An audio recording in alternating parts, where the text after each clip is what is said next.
जिंदगी लाइव है मसूरी की Lal Bahadur Shastri National Academy of Administration में। ये एकेडमी जहां तैयार होते हैं देश के सबसे प्रतिष्ठित, सबसे सम्मानित और सबसे रुतबेदार नौकरशाह।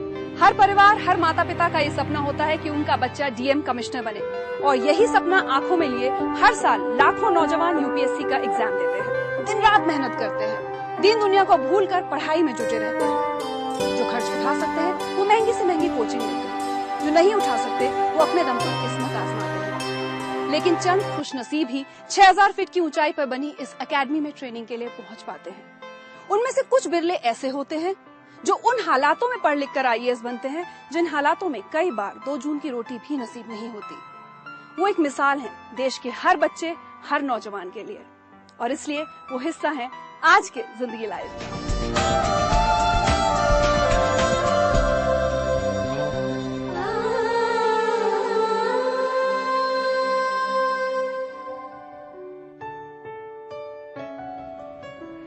ये खेत कभी प्रेम कुमार सिन्हा के हुआ करते थे। कहते हैं किसान अपने खेत को बेटे से भी बढ़कर प्यार करता है, लेकिन सोचिए वो भी क्या जुनून होता होगा कि एक किसान पिता अपने बेटे को पढ़ाने के लिए अपने खेत ही बेच दे, खुद के दिन बेगारी में बिताए, लेकिन बेटे का सबसे कीमती सपना ना टूटने दे। प्रेम कुमार ने बेटे इंद्रजीत को आईएएस बनाने की कीमत अपने खेत बेचकर चुकाई। वो अपनी किडनी तक बेचने के लिए तैयार थे, लेकिन बेटे इंद्रजीत ने ये नौबत नहीं आने दी। झारखंड के एक छोटे से गांव के एक छोटे से किसान का बेटा देश का सबसे बड़ा इम्तिहान पास कर गया।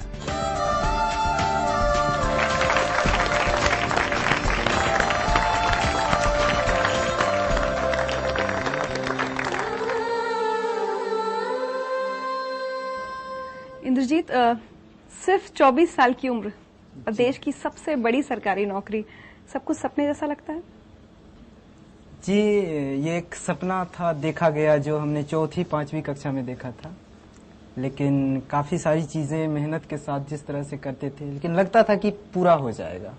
एक बच्चा ये सपना देखता हो कि वो एक दिन आईएएस बनेगा, सुनकर थोड़ा अजीब सा लगता है। जी, अजीब तो है, लेकिन कहते हैं ना कि जब सपनों के लिए इरादा हो कि हाँ, इच्छा नहीं होनी चाहिए, इरादा अगर हो तो फिर सारी चीजें, ये खेत, ये खलिहान, ये जो माँ का चूल्हा फूंकना, या फिर ये जो मिट्टी की जो दीवार है जो फट गई है, या फिर छप्पर टूट गया है, उसके ऊपर एक एडवेस्टस रख दिया गया है, तो इससे जो जीवन के प्रति जो अनुभव बनता है उसे जब कागज पर उतार देते हैं तो फिर यूपीएससी तो क्या, दुनिया की कोई भी सबसे बड़ी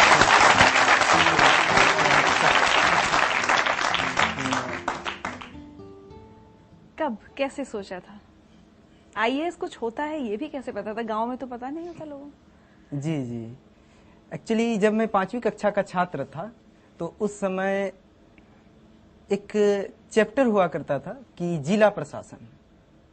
तो फिर मैंने पूछा था अपने सर से कि सर, जिला का मालिक कौन होता है? तो उन्होंने कहा था डीएम होता है। तो फिर मैंने कहा कि वो करता क्या है? तो उन्होंने कहा कि वो सड़क देता है, बिजली देता है, जिनके जो भूखे हैं उनको रोटी देता है, पानी देता है, ये सारी सुविधाएं उपलब्ध कराता है। तो उस दिन से हमारे मन में ये इच्छा हुई थी उस समय कि जो मुझे भी आईएएस ही बनना है। गांव से इससे पहले कोई, मुझे लगता है कि कितने पढ़े लिखे लोग निकले होंगे आपके गांव से? बहुत कम जो पढ़ने के लिए बाहर गए होंगे। मेरे बोकारो जिले की ये पहली घटना है कि किसी गांव के लड़के ने, मतलब है कि सफलता, पिछले 60 साल के इतिहास में पहली सफलता केवल प्योर गांव से है।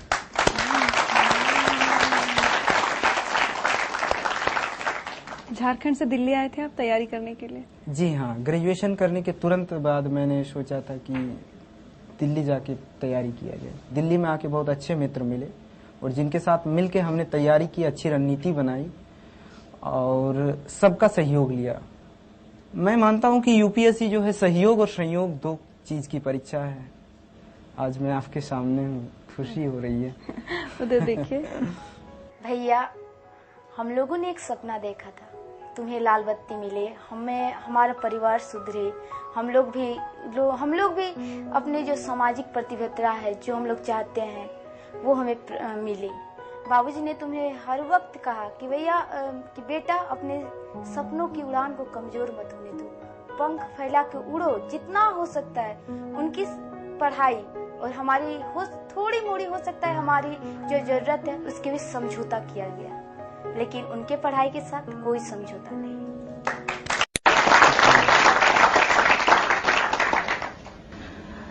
संघर्ष हमारे जीवन में बहुत ज्यादा रहे हैं, लेकिन हमारी पढ़ाई को लेके हमारे बाबूजी ने कभी भी मतलब है कि कोई समझौता नहीं किया। उसके लिए उन्हें जो भी करना पड़ा। एक समय ऐसा था कि रहने के लिए घर नहीं था, तो फिर स्थिति ऐसी आई कि कैसे रहा जाए, मतलब कैसे क्या हो जाए। तो माँ लोग चली गई मामा घर, माँ और दोनों छोटी बहन। हम नहीं गए क्योंकि हमारी पढ़ाई थी। 5वीं कक्षा का मैं विद्यार्थी था उस समय। तो मुझे आज भी याद है कि एक आदमी केवल सहयोग के लिए लिया गया था और बाकी ईंट मैं पकड़ाता था। बाबूजी खुद कर नहीं लेते थे और खुद मिट्टी का गारा से बनाया गया घर है ये, और खुद ये सब किए थे। तो ये सब जिंदगी के अनुभव है। मैं इसे कभी भी संघर्ष मानता हूँ इसको। दुख नहीं है, ये संघर्ष है। दुख और संघर्ष में अंतर ये होता है कि दुख होता है कि जिसकी क्षतिपूर्ति नहीं हो सके, किसी माँ के लिए उसके बेटे से अलग हो जाना या असामयिक मृत्यु, ये सब दुख है। लेकिन ये तो जीवन के अनिवार्य अंग है, इसको संघर्ष कहते हैं और संघर्ष हर एक के जीवन में।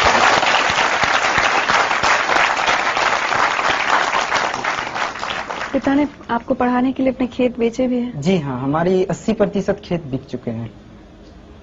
और जब पहली बार सिलेक्ट नहीं हुए तब उन्होंने क्या कहा था? हाँ, उन्होंने एक चीज कहा था। मैंने ये चीज बाद में मैंने जाहिर भी किया कि इस भावना को। तो उन्होंने कहा था कि हम बोले कि बाबूजी पैसा कहाँ से आएगा, हम ट्यूशन पढ़ाएंगे मुखर्जी नगर में या यहाँ पर मिल जाते हैं यहाँ पर। बोले कि नहीं, तुम ट्यूशन मत पढ़ाना और तुम अपनी पूरी पढ़ाई जो है अपने पढ़ाई पर ध्यान दो। धूप में मत चलना, ऑटो में चलना, क्योंकि धूप में चलोगे तो थक जाओगे और पढ़ाई पर इसका बुरा प्रभाव पड़ेगा।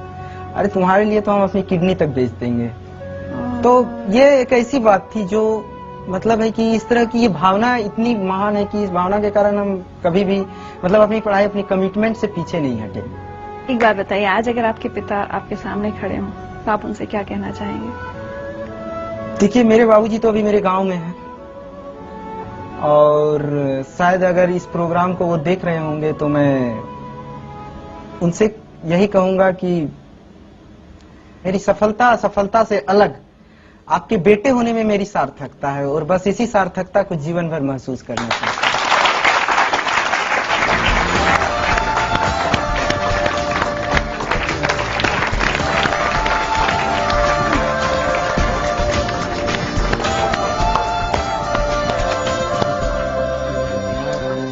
ये तो सरप्राइज। प्रेम कुमार जी, हाँ बोलिए। कभी सोचा था खेती किसानी करते वक्त कि एक दिन बेटा एक सरकारी अफसर, सबसे बड़े सरकारी अफसर की गद्दी पर बैठेगा? एकदम जब से इसको पढ़ाई में ख्याल आया तब से मैंने ये सोचा था। ये आज की सोच नहीं है। आपको पता था आईएएस क्या होता है? आईएएस क्या होता है ये पता नहीं था, लेकिन अफसर जो होते हैं मेरे जिला के, हाँ। उसको तो देखे थे। हाँ, सही बात है। कभी अपने बेटे से ये नहीं कहा कि अरे तुम नहीं कर पाओगे, तुम कहाँ, मैं नहीं तुम्हारा खर्चा पढ़ाई का उठा पाऊंगा? मैं कैसे कर दूं? वो कभी नहीं सोचा। मैंने खर्चा उठाने के लिए तैयार था। मेरे पास जमीन थी, जमीन बेच कर देते।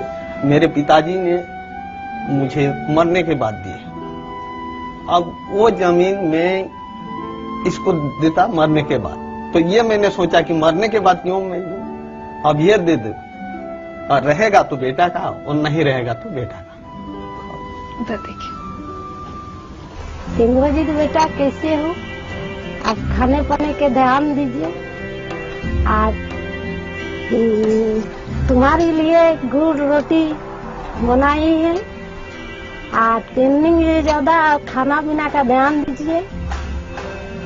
आज तुम्हारे लिए हम दुल्हन खज के रखे हैं, रिश्ता तय हुआ है। खाना आपको तैयारी गुड़ रोटी है।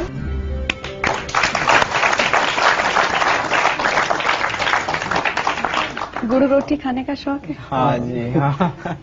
बहुत गुड़ रोटी खाता था। आपसे सारे देश के पिता सीख लें। एक मिसाल कायम की है आपने कि किस तरह से एक पिता अपने बेटे से ये तक कहता है कि मैं ये नहीं कहेंगे कि कोई अपनी किडनी बेचे, लेकिन आपने एक मिसाल कायम की है कि अपना सब कुछ कुर्बान कर बेटे को पढ़ाया, खेत बेचे। आज जिंदगी लाइफ की तरफ से आपको सम्मानित किया जा रहा है।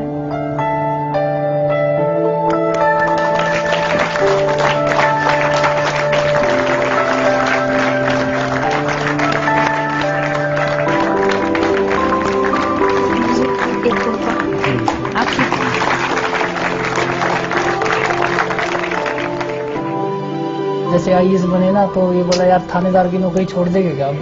मतलब ये था थानेदार ही ना छोड़े, साथ में साथ ये भी रख लिया।